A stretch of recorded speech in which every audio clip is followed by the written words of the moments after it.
ఈరోజు నేను చెప్పబోయే స్టోరీ నేమ్ ఏమిటంటే నేమ్స్ ఏమి ఉండవు, కాకపోతే చిన్న కార్టూన్ సమ్మర్ సీజన్లో. ఓకే, ఏమి చేయాలో చెప్తున్నా వినండి. సమ్మర్ హాలిడేస్లో ఎప్పుడు తెల్లవారి 8కి అలా లేచి స్నానం చేసుకొని టిఫిన్ తినేసి ఒక 2 hours ఆర్ 1 hour ఆడుకోండి, 1 hour చదవండి, 1 hour టీవీ చూడండి, 12 o'clock అవుతుంది.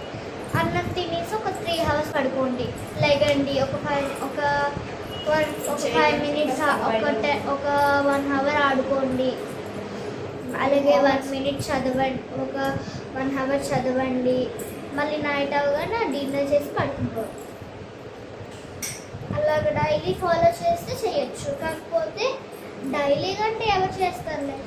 డైలీగా చేయాలనుకుంటే మీరు నెక్స్ట్ క్లాస్కి వెళ్ళినప్పుడు క్లాస్ టాపర్ మీరు అవ్వచ్చు.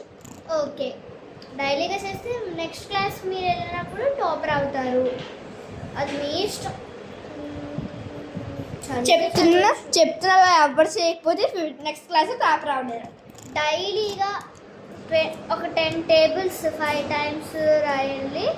ఒక రోజుకి మల్టిప్లికేషన్స్, డివిజన్స్, సబ్ట్రాక్షన్, ఎడిషన్ కంపల్సరీగా ఈ 4 రోజుకి 1 time రాయండి, చాలు. ఒక్కసారి చాలు. Bye bye. Like and share, subscribe.